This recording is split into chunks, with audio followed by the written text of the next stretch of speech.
Well, good morning.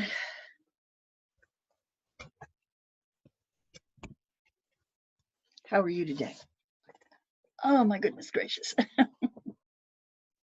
I am ready to rock and roll this morning. what what a month it has been. Welcome back to Train Your Brain, Claim Your Power. Today we're going to be talking about claiming your power in times of crisis. I have been staying at home now for 5 weeks, and actually I feel we are enjoying ourselves tremendously. It gives us time to do what we really love to do, and in ways, without any time pressure, not having to travel anywhere, just enjoying life. So it's been a good experience for us, but we know that that is not reflected everywhere in the world, and that some people are really, really stressed out and having a hard time. And so it's something where we need to really look at how we are in the world. So how are you doing? What what are you feeling like? Are you healthy? Have you managed to make a new routine for yourself? Are you able to stay focused on what's important in your life? Um, what are you thinking about? Are you feeling worried? Are you feeling fearful? Are you feeling powerless to do anything? Oh, are you? Yes, and what are you thinking about? Are you worrying about all the concerns we have now?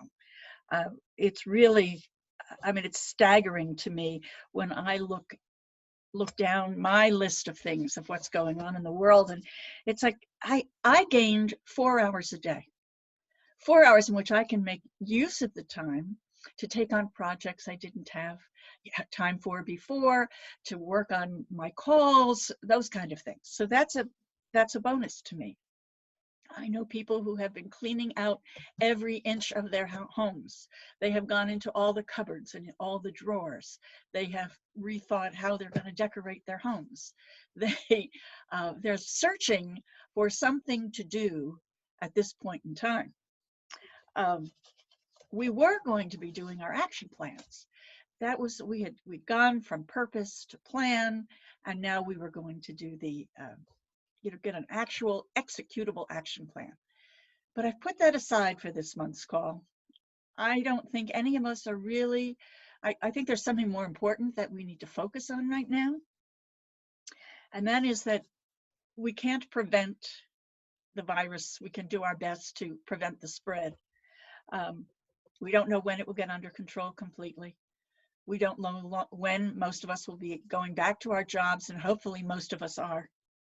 We don't know when we'll feel safe about going into certain kind of group scenarios.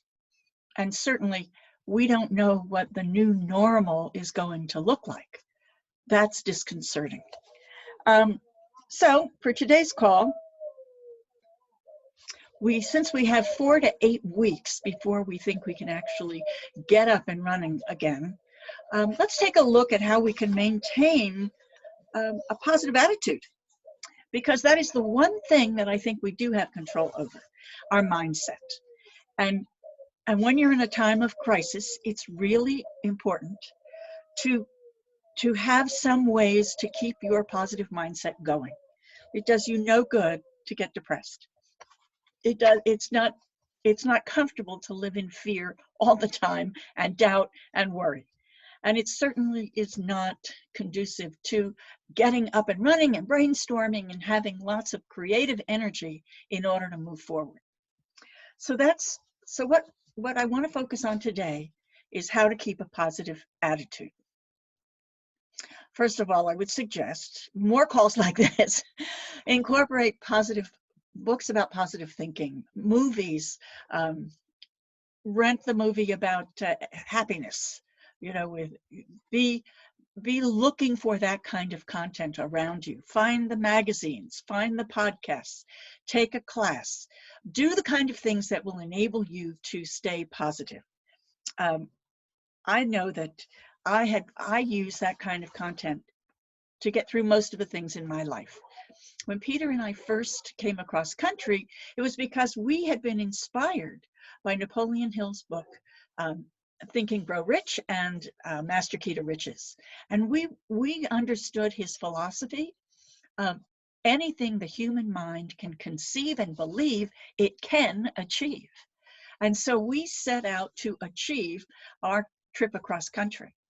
And we learned how you can conceive of an idea and how you can come to believe in it even before you have an inkling that it's actually going to happen. And then finally, how you can take the steps to achieve your goals. Part of that, of course, is having a purpose and holding it during downtimes. We've been working on that since we started these calls. And now I think is really a good time to get in touch with your purpose, because that's what we hold while we are going through any kind of adversity in our lives. In the back of your mind, you put your purpose and you start to work it. Now in Peter's and my case, we had a purpose. Just before, we had a purpose. We wanted to have a movie ranch, and we were looking forward to someday being able to have that ranch. And at that point, we didn't have a lot of money, and it didn't seem like it was, going to happen overnight. Then we had the landslide, and it came front and center. The first purpose we had was to get us into a home where we could have all our animals with us. So that took about 6 weeks to accomplish. Then our next purpose, we could shift focus and say, okay, now we would like to get into our own home and out of a rental home. And that took us about 1.5 years to do. And at the end of the 1.5 years, we found our ranch where we are now. Then we had the big ranch, the big movie ranch that we wanted to do. And that, certainly we weren't about to go out and buy that big ranch right away, but we did hold that, and lo and behold, a ranch nearby, a very large ranch, 2,500 acres, opened up down the road. Not for sale, but for us to be able to rent it. We would rent out the property to have movies on it. And it became a partnership with the man who did have the rights to the property. And we've had a wonderful working relationship with him for years now. And it's been enjoyable. We have the movie ranch. Now, I also wanted a retreat center, but we haven't gotten that part yet.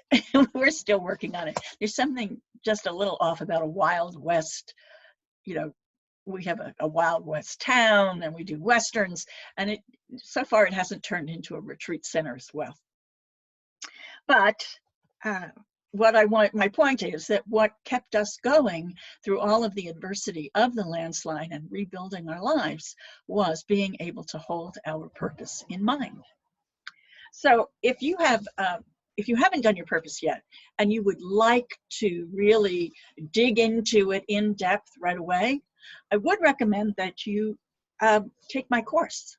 It's available online. It's called Manifesting Your Dream, a roadmap to identify and achieve your goals.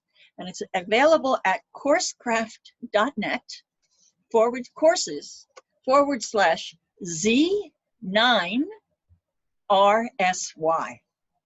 And you are more than welcome to go there and take that class and see what it's, we meet much more regularly than this. We actually have a meeting every week. It's an 8-module course. So we meet once a week. You listen to the program, you do Q&A, and then once a month we get together and talk about your individual project. So if you're interested in that, it's a really good way to get in touch with your purpose and go through the entire process, an 8-week period.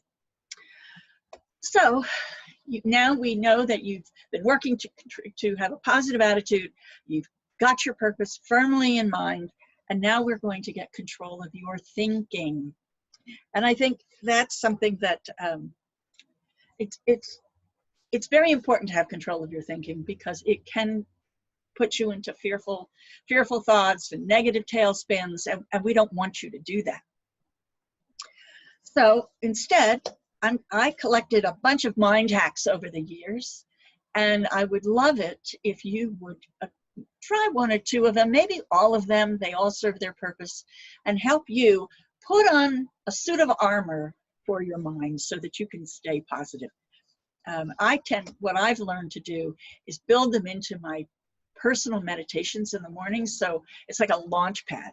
I do one thing after another, and to get myself boosted for the day. It gives me calm and actually supports me through the day. So the first thing that is important is to get to know how the mind works.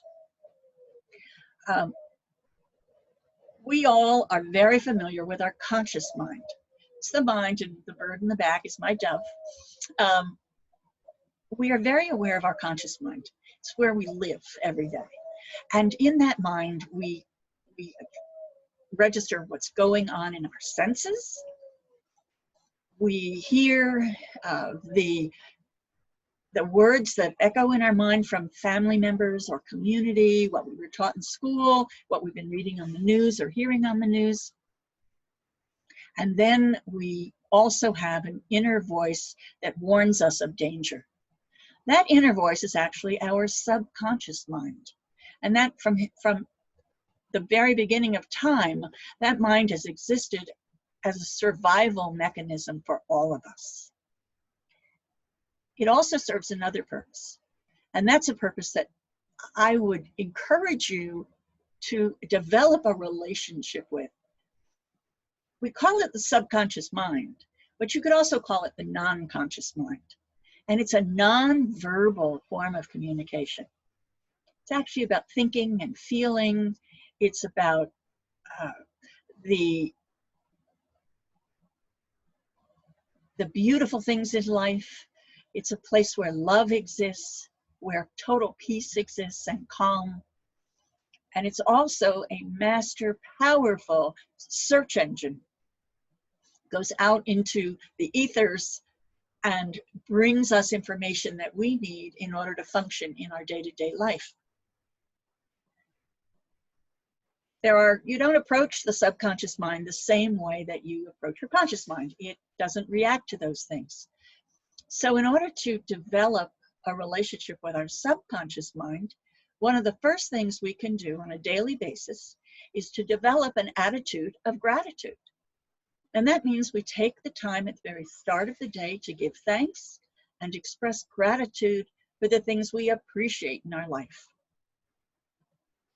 It's sometimes not easy to do because we're having a bad day, but one of the things is the sunshine, or blue skies, or beautiful temperatures in the spring, or the love of your family, the love of your animals, the beauty of the things around you in your life. Appreciating those things ensures that they stay in your life, and it also brings you closer to your subconscious. You also can go for a run, go for a walk, do something repetitive. Just be in space. Another thing you could do is to develop mindfulness or learn centered prayer. Now, they're both similar in the sense that you take a thought or a word that you hang on to for a period of time and eliminate all the other chatter that's going on in your mind. Now, for me, I choose the word Abba. That's Father. You could choose Father, Mother, Love, Peace, Om. One word that you're just going to repeat to yourself over and over again. And as you do, thoughts will start to come across your mind. Those thoughts you should think of them like leaves. The leaf is cupped and it's just floating down a stream, and you just watch it go by. Don't engage the thought. Stay focused on your one word. You do this for about 20 minutes. And during that time, many thoughts will fly by, or float by, just don't pay attention to them. But occasionally you will get some kind of guidance, or an idea will come in that really is relevant to a question that you've had in your mind, and suddenly it's a solution or it's a suggestion. And I say, go ahead and take hold of that thought and take it out with you when you come out of this centered prayer, and act upon it at that time. You can also learn to sit for ideas. That's something that Thomas Alva Edison used to do. As an inventor, he needed to find solutions to all sorts of problems. That became what he did. Amit Goswami, who is a quantum physicist. He's also a quantum activist. He's self-proclaimed quantum activist because he feels that the concept of quantum consciousness is a very real thing that he has discovered in the course of his work. And in studying it, he found that there is an actual system we can use to access the fields of all possibility, what I now call the quantum mainframe of consciousness. It exists, it's there, you can access it through your non-conscious mind or subconscious mind going out through the ethers. Now, the way that Amit Goswami describes it, you come to a place where you're going to sit for ideas or meditate on something, and you come up with a question. You've gathered all your information. You've learned all you think you can learn about a given subject. In light of this question, you pose the question, and it goes into your subconscious mind and goes out. While it's out studying the situation, you let it go. You stop worrying about it. You go for a bike ride. You go for a walk. You go for a run. You wash the dishes. Something that's sort of repetitive and takes your mind off anything other than just what you're doing.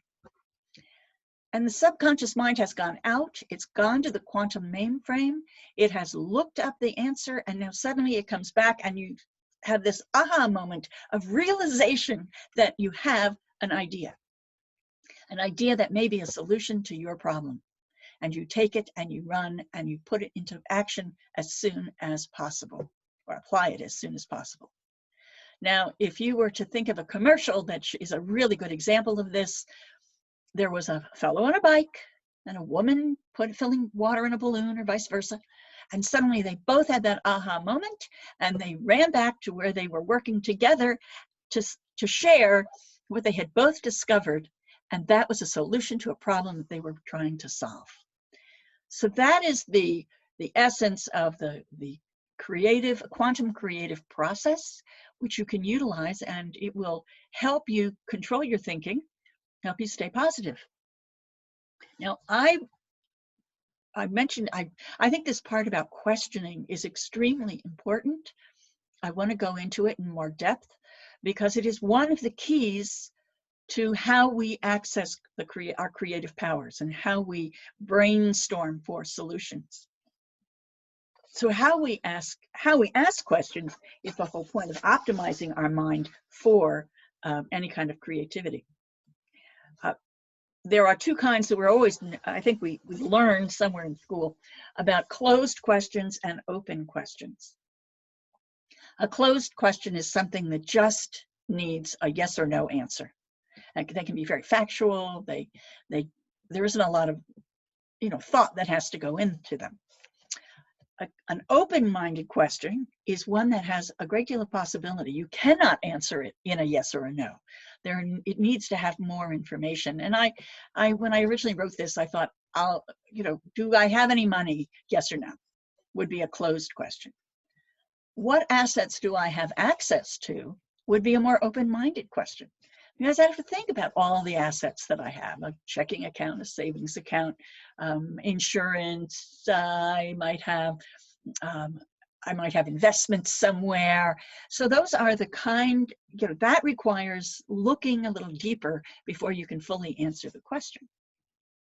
Now, there are other kinds of questions that are also useful. And I want to caution you that what we're trying to do in this kind of inspirational questioning is to avoid negative questions. Our subconscious mind does not have the ability to distinguish between positive and negative. It doesn't judge what we do. It's important to recognize, because if you ask a negative question or in a negative tone, your mind will go out and ask the negative question to come back with the answer of why something is negative. Why can't you do something? Instead, we want to offer positive questions. So the subconscious mind finds the reason why, the positive supporting answer for what it is we want to do. Now, in line with questions, there are also, you can also make statements. And again, negative, positive, you want to make positive statements. Those are called affirmations. And people use them often to try to create something that they don't have yet. So they say, I am rich, even though they are not rich at that moment. And you just say it over and over and over again, and the affirmation comes to you. I have I learned one from Bob Proctor. Money is pouring into my life in increasing quantities through multiple sources on a continuous basis. And when I first started saying that, that was not the situation in which I found myself. Those were not my circumstances. And over time, I just kept saying it, and eventually things began to shift. But before I could do that, I had to overcome something that happens to about 20% of people. When they state an affirmation, and it isn't right there in front of them as a real solid thing yet, they feel as if they're lying to themselves. For me, I felt it as a pit in my stomach. I was not comfortable with that. And so it interfered with the positive flow of energy. It wasn't until I discovered affirmations, working with Noah St. John, that I discovered a way to get around that inner battle that was going on. And because he coined the word affirmations, they're positive why questions. So you're asking the universe why you can do something, why this is true. Again, we don't ask the question, why am I so stupid? Because that would be the negative that the subconscious would go out and answer. Instead, we ask positive why questions. Why do I have the solution to this problem? Why am I so happy? Why am I so blessed? I don't have to have the answer. I don't have to know the answer. I don't have to believe anything. I just have to ask the question. And the subconscious mind goes out and it comes back with the answers and with suggestions to help you get exactly what you want. Very powerful. I fell in love with affirmations. It shifted my life so rapidly. I was floored. In a period of 3 months, I went through major changes in my life and came to what has become the apex of my career. And yet it continues to grow because it's not done yet. Now, there are other sorts of positive questions you can ask. Directed questions, that's a phrase that's used by Rex Sykes in his work. We also have positive affirmative questions, which they're very similar to affirmations, except that they ask different questions at the start. So you're looking at words like, what if, how, I wonder what would happen. Is it possible that? That sort of questioning takes place and you feel very positive energy coming out of them. Add positive emotion as well, and you have a real tool on your hands. So you want, how quickly will something happen? How much better will I feel when?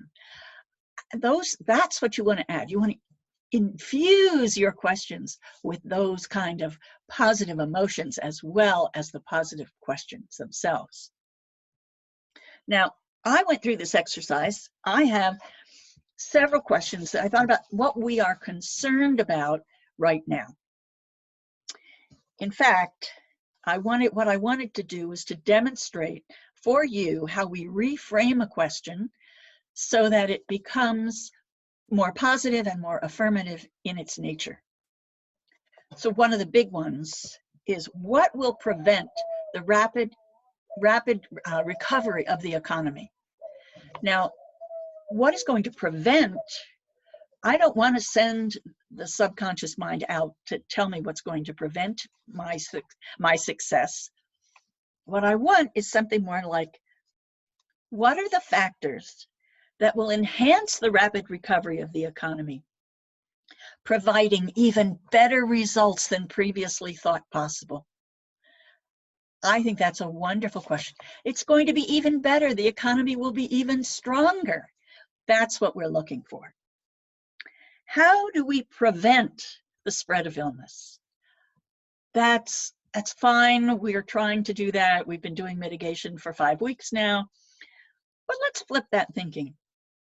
How quickly can techniques we already have slow and stop the spread of illness while we develop a vaccine? How quickly can we accomplish our goal? Here's the more negative version of the next question. How long will social distancing, face masks, and closures of non-essential services stay in place? Let's flip that one. How quickly will social distancing, face masks, and closures of non-essential services be removed? What positive opportunities will emerge from this situation as part of the new economy? Here's a negative. How long will we be afraid to gather in groups? Let's flip that. Let's turn that into a positive affirmative question. How soon will we be comfortable gathering in groups again? How quickly can we get this under control so that we are confident that this has been contained? Do we have enough? Do we have enough to last? Or why do we have the financial resources to sustain us while normalcy returns? Why do we know how to generate renewed income? Why are we able to keep what we have built and build even more? We could ask a negative version of this question. How long will it take before our jobs return? Or we could flip that thinking and apply the more positive. How quickly will our jobs and clients return, our employees? How will we continue to serve them as we move forward? And how will the new economy roll out, bringing businesses back into activity safely? What can I do to generate revenue now? Is it possible that the economy will come back even stronger than before? How quickly can I start building income in my business? What if I restructure? What if I restructure how I deliver my products and services? What would that look like? I wonder what will be relevant in the new economy. What will provide even better results than I've previously thought possible? And what if I pivot my activities to be relevant in the new economy, to make a difference and contribute in a positive way to the new economy? Those are the kind of questions that we want to use on a regular basis in order to make the most of our brainstorming time as we create our purpose that we want to move toward, as we pursue the ways that we can move toward it at this time. So if any of that has raised a thought in you for a second on what you might be asking to move your economy forward, to move your participation in this situation in a more positive direction, just take a second here to jot it down so that you can get back to it after this call is over.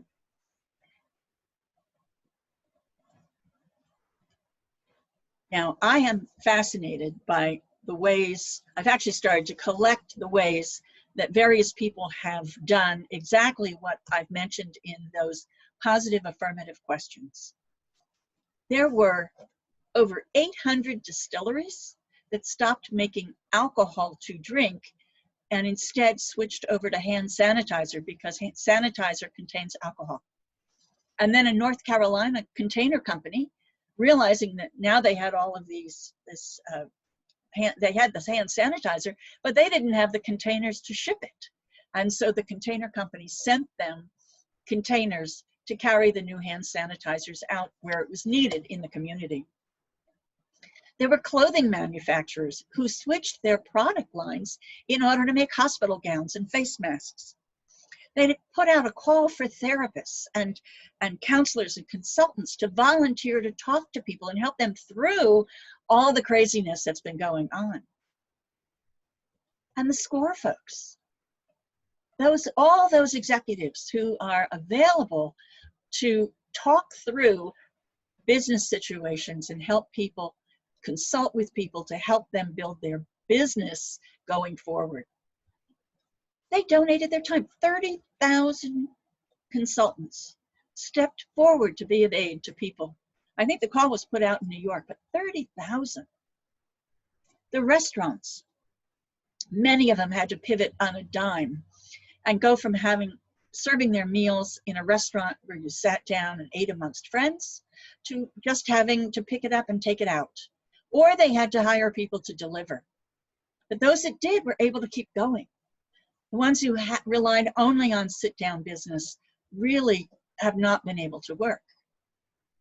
Retail outlets, those who were online and had a really strong presence online, have been going gangbusters.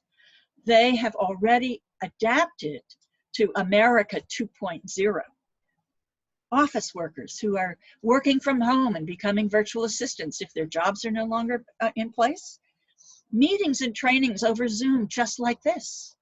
School classes that are being given online. Investing. If you're someone is investing and you're looking where to invest, look to the digital realm.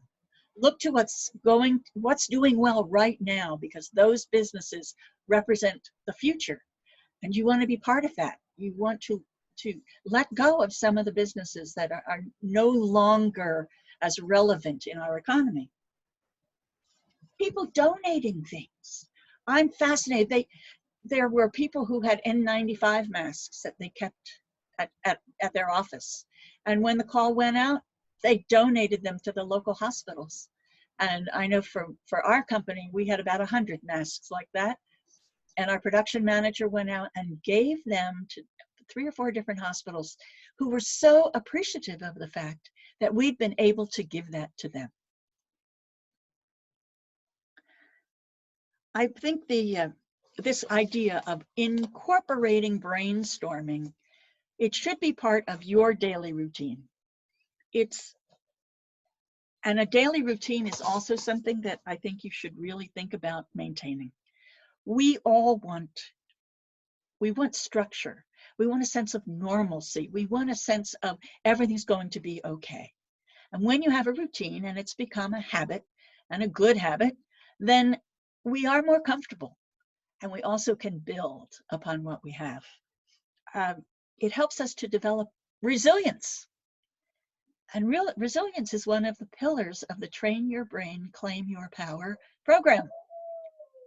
We want to have resilience. We want to engage in activities that help us build it.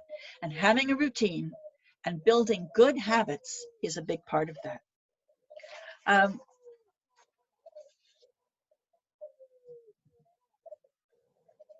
So we're focused on our plan. We're taking advantage of the time that we have now at home. And we're getting closer to our goals every day. I hope that you will incorporate in your daily routine certain kinds of activities that enhance your brainstorming. So look for things to inspire you. Be in beauty, take walks, listen to good music, listen to talks, do yoga, do a virtual workout. I think Tom Brady has a virtual workout on the internet. Pray, meditate, start to journal. It's a wonderful place to begin to connect with your subconscious mind. Start your day with a launch program, much like I described earlier. I give thanks and express appreciation. I use affirmations and afformations. I allow my mind to become a mind movie. Use centered prayer and listen, listen, listen. And then I look to change what are negative habits into better habits.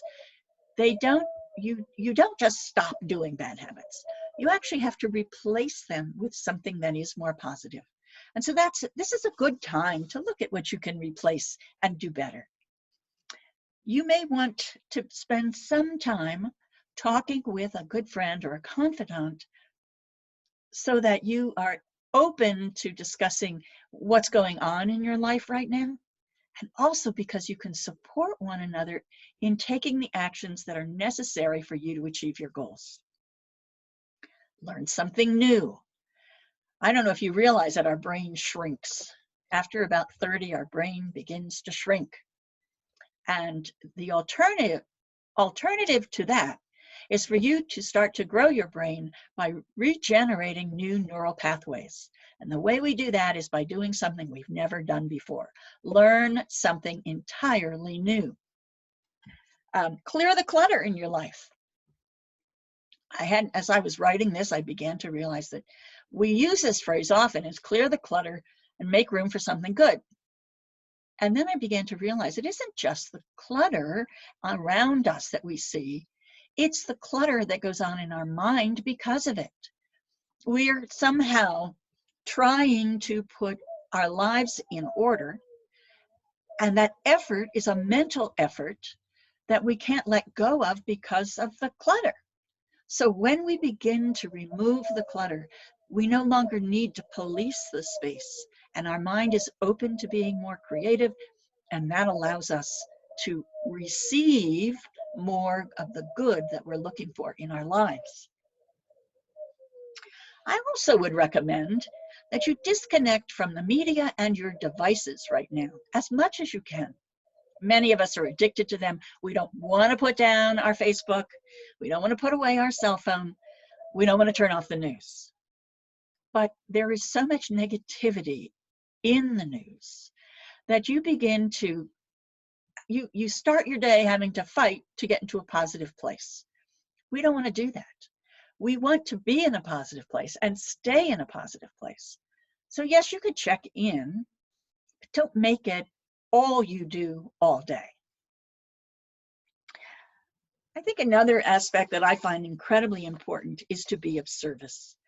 I think we touched about it just a few minutes ago in talking about the different things that people have been doing, the way companies are redefining themselves.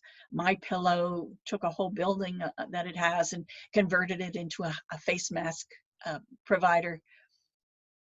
That is, that there is a group called America Together, America Now, Strong. These are all organizations that have formed for the purpose of giving people an opportunity to see what is needed, find out how they can be of help, and that makes a huge difference to be able to do that.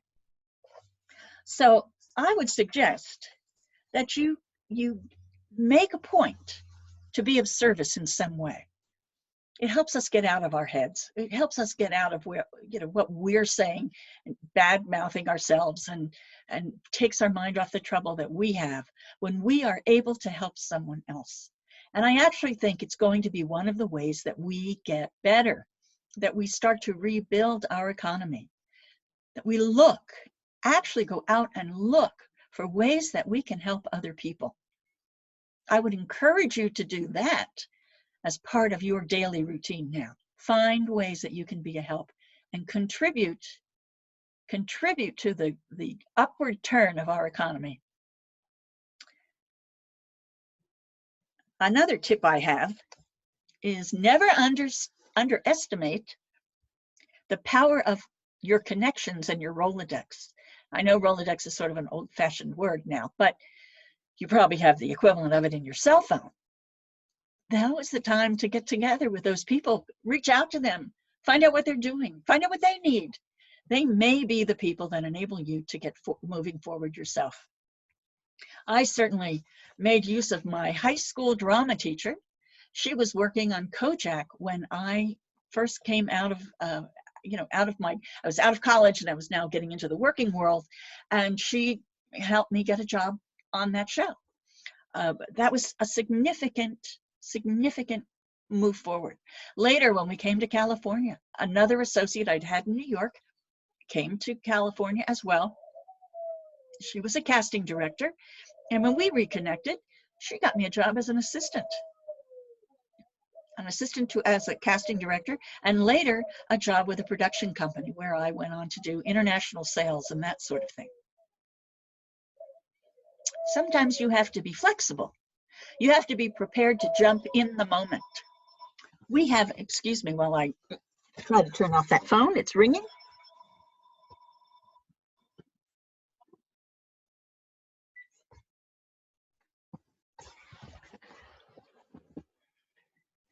We have to be ready to jump at the moment. Look at that.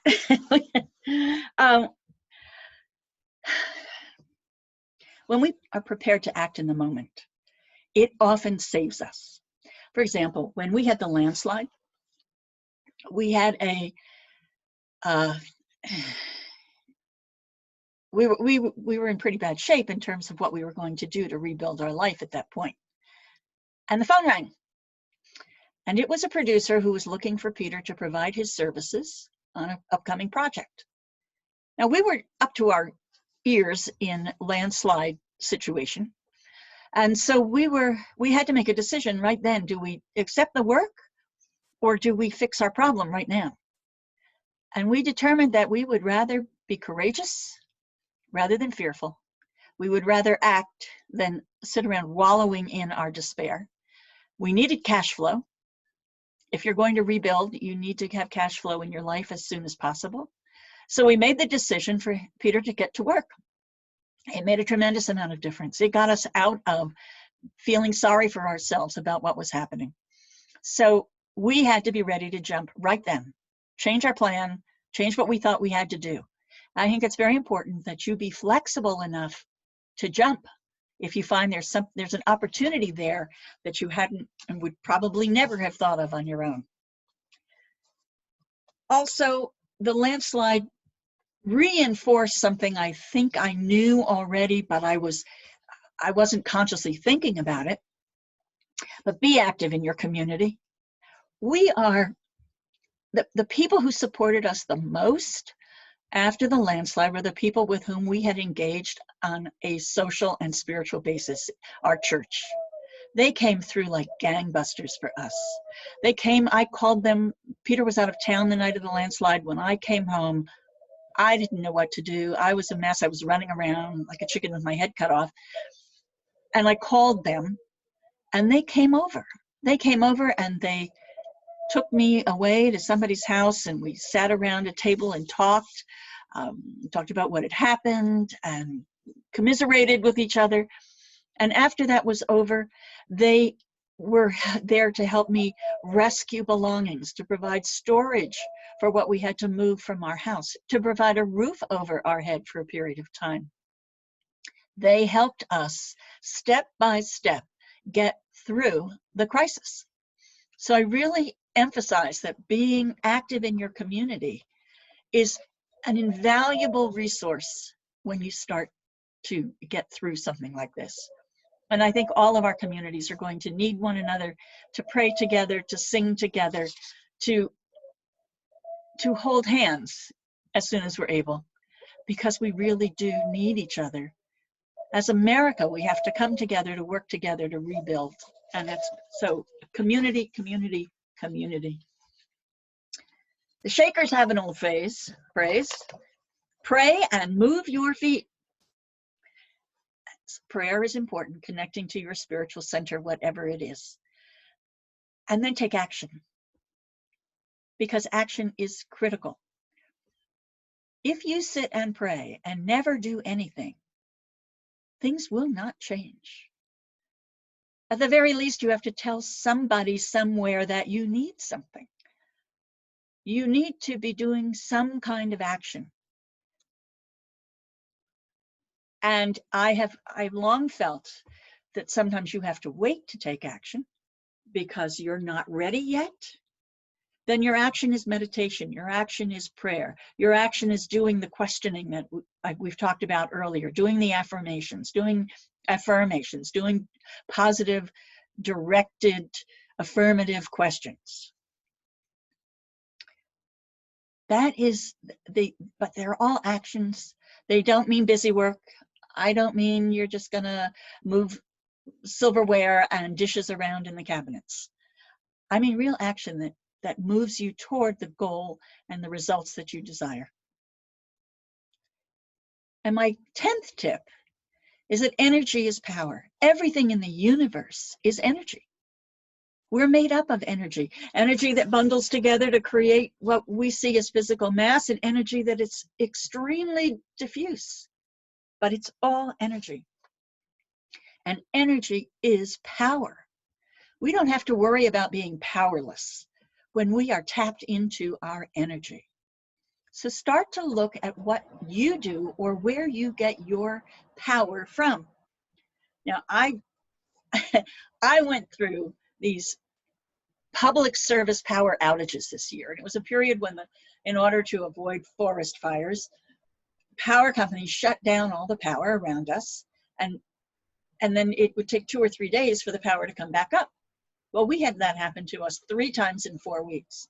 So I'd become sort of used to having to run and get a kit, of stuff and run out to the Winnebago and sit in the motorhome where at least we could run the generator and have power. But that's where we got our power from.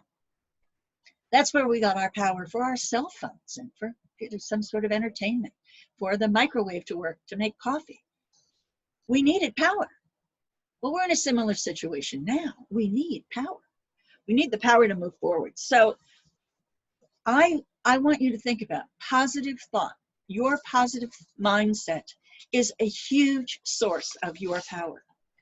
And you can hold that thought to train your brain to manage your thoughts and your feelings and do whatever it takes to overcome the negative circumstances in which you find yourself. Get proactive. Communicate your ideas to others. Examine how to prevent problems and remove things that get in your way. Prepare for what is likely or probable so that you already have the skill sets developed and it's become second nature. And you're able to kick those needs in when the need arises. Envision what you would prefer to experience. Hold a vision of something better and different than the negative circumstances in which you may find yourself right this minute. Put a plan in place. Develop your roadmap.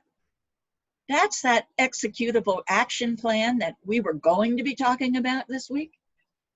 But when we take those steps, we are claiming our power. We are powering up to achieve what it is that we desire. Yes, knowledge is power, communication is power, power feelings, power, positive feelings are part of the power equation, positive thoughts are part of the equation, positive actions complete the equation to give us the positive results we desire. I had so many sources of power that I discovered in the course of not having power. But for today, the only power I'm concerned about is the power that enables you to move forward. I truly believe we can accomplish anything we desire, if it's a positive force in the universe. And it doesn't matter what the circumstances are at the moment. We can overcome them. We had a landslide. We had to rebuild our lives from there. We did it. It took time. It wasn't instantaneous, but we did it. And I think everyone can do it if they go to that positive place and start to power up. So train your brain, claim your power, especially in times of crisis. So that brings us full circle back to action plans and getting ourselves in action. I'm not going to go to executable action plans for next month. Instead, I would like to focus on something a little bit different. Will we thrive in the new economy? Is it going to be a new economy? And what does that mean to thrive? So I have invited Dr. Randall Bell to join us for next week's call, or next month's call. He is an economist, and he works in an industry that actually deals with disasters all the time. And he is in the process of doing that, he has observed for quite some time how people thrive and what's common about people who thrive. His new book on thriving is going to be coming out probably about the time, or very close to the time when we do the call. And I've invited him to come and be part of our conversation about what does it take to be a thriver. We face this new situation where we're trying to get our economy up and running. What can we do to contribute to our own thriving and to the thriving of the nation? And so the question we'll be posing is, will you thrive in the new economy? And how will we do that? So I hope you'll join me. That date is set at May 9th. It's 9 o'clock in the morning. It's a Saturday morning.